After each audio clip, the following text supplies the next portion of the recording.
Well, for this episode of Mr. Nailsin's Wednesday Comics, I thought I would take a look at the Green Goblin, which goes back to the days of when I got seriously into comics.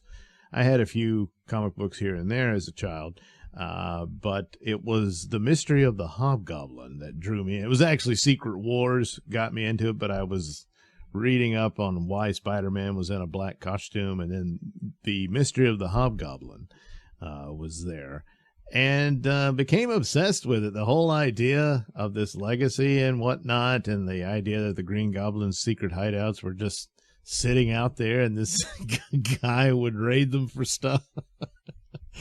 So could have just done a video on that, and eventually I will, but I thought it would make an interesting series to just look at supervillains that are, especially the ones that are the main arch nemesis. And for Spider-Man, the Green Goblin is basically the main one. The Joker is for Batman, and Lex Luthor is for Superman, and Doctor Doom for the Fantastic Four. Here, Green Goblin is, and there's a variety of reasons for it, but most notably is the personal relationship. But there's a lot of stories about, former best friends becoming enemies and that sort of thing. But in here, you have the Green Goblin. It's a personal relationship in the sense that not directly to Spider-Man, but he's the father of his best friend Harry, and all the tragedies that ensue from that, and which causes Spider-Man to have some amount of sympathy and care not to harm Green Goblin too much later on, much to his eternal regret. But it all began here. Well, actually, this is the reprint. See, back in my day, kids, Marvel did a lot of reprints, and Marvel Tales, which was a long-running series and would reprint other stuff, but after a while, they just started reprinting the original Spider-Man comics, and I was able to get very good copies of old Spider-Man comics that I just didn't have. I didn't exist back then. So it was kind of like catching up on the whole thing.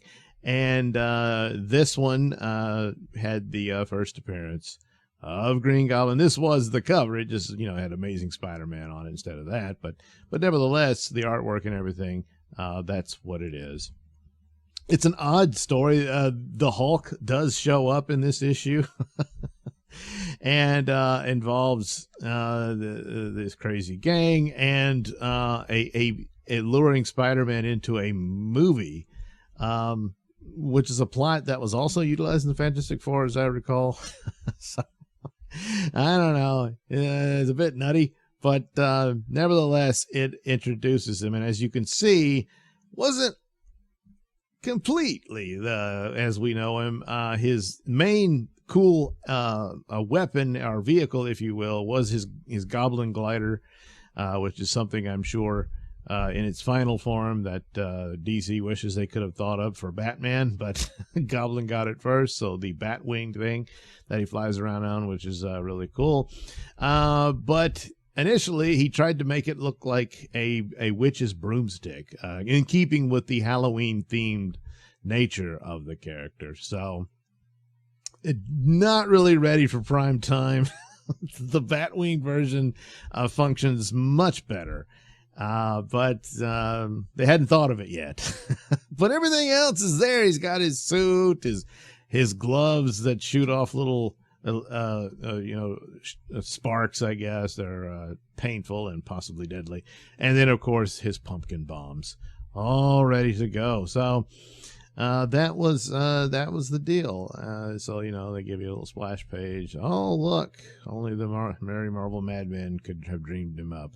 The Green Goblin. He's a goblin, and he's green. So there he is, chasing after Spider-Man.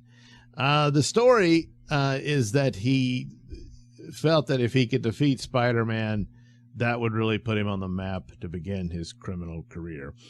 But one of the cool aspects of the Green Goblin, and a lot of villains had secret lairs and hideouts, but I don't know, something just all seemed to click for Green Goblin, and there's his suit and his mask sitting there, and who could it be?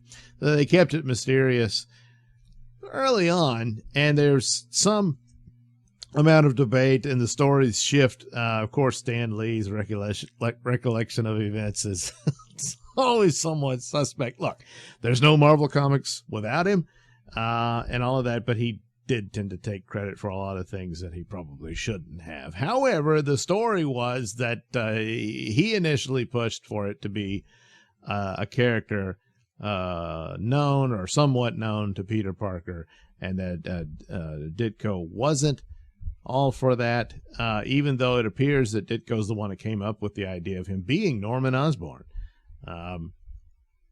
But not sure how that all comes together. He left and John Romita took over, and that's where you eventually get the reveal of Norman. But there is a later comic that I'll cover in a later video where Norman Osborn is just sort of a cameo there. You don't realize who it is, but that's Ditko putting him in there. And and there the scene plays out that it's a clue that, you wouldn't catch it at first, but that, yes, he's the Green Goblin. But it was interesting because later on when Roger Stern does the Hobgoblin, he lifts a lot of that for it to give you a new version of the same story, really. And a lot of those elements come into play. Even at the time when I was reading it, I didn't realize it because I hadn't gotten to see the original Green Goblin story unfold. I knew him from cartoons first, the old cartoon, and then the Spider Friends cartoon. That was the first episode, was Green Goblin. And although in that one they had him turning into the Green Goblin, like the Hulk or something. And I think the Ultimate version did that, but I never got into those. So, yeah. So anyway, there he is. And I finished my broomstick. And then he hops on it, but it had to have been very uncomfortable. So later on, he said, you know what? I need to put some bat wings on this thing. So there he goes, and he goes to meet this criminal gang. And they've been told to meet with someone called the Goblin, and here he is. And hey, look, he's the Goblin. And they're the enforcers.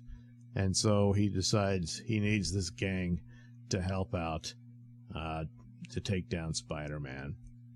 And they've already been, it tells you they've already tussled with Spider-Man. So anyway, that's the deal. We'll jump ahead. More Peter Parker's soap opera stuff. And there he is. He's recruited into the movie, but it's a plot by the Green Goblin. And, boy, those actors look like the real enforcers. It's them. So, this actually ends up being recreated for the Chapter 1 series that John Byrne did. It didn't. He did the series and completed it, but I think there was supposed to be a follow-up, but it didn't do very well, and it was kind of an attempt to reboot Spider-Man. But he just did a sort of an updated version of all of this. Might look at that too later on. But so he's just, he thinks he's filming a movie, but it's there for him to get murdered. So, of course, the Goblin jumps in, throws his bombs at him, and all that. The enforcers, which are pretty much useless. The Goblin should have just done it himself, but he thought he needed a gang. Meanwhile, back at the soap opera, oh no, Flash Thompson and Liz, Aunt May, oh boy, probably money troubles, whatever. And still back to the fight.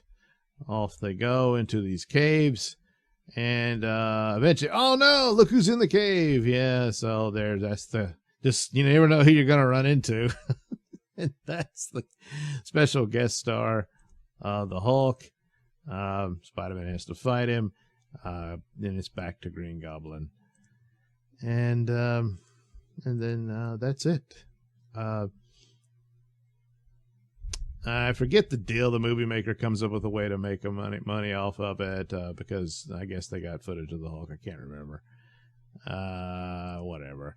And so he goes back, but he got some cash, so finally kind of worked out for Spider-Man, at least for once. And then we're back to the secret hideout of the Green Goblin, and they're teasing. You don't see who it is. The problem, if there was any attempt to say he was really a no one of significance, then it's like, why bother? Because the other villains, who are they, didn't really matter. Sometimes you would get their backstories and stuff.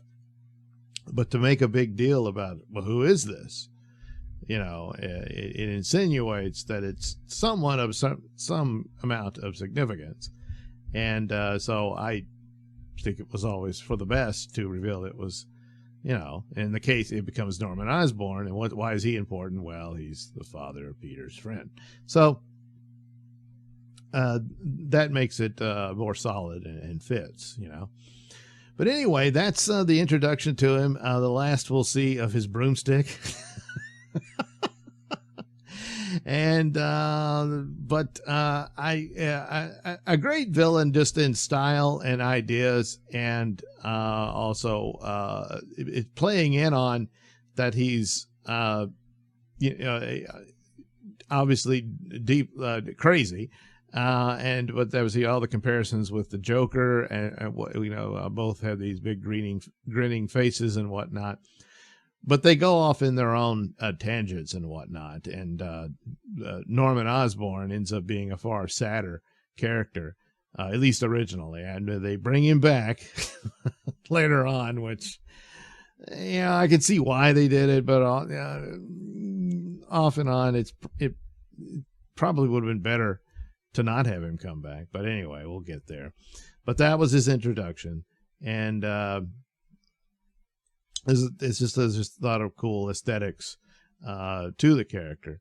And, maybe not the best starting off point, but almost. And gets better as he goes to become probably, yes, the most significant villain for Spider-Man.